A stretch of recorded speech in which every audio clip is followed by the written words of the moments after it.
He was such a soft kid and so damn clueless. Then there was this one day I was so sick of how weak he was. I just snapped and I started yelling.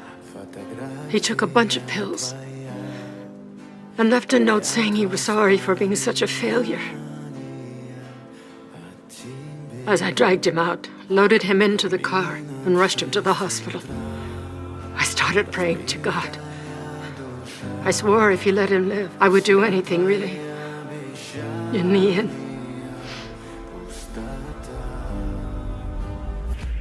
I was the one who killed him.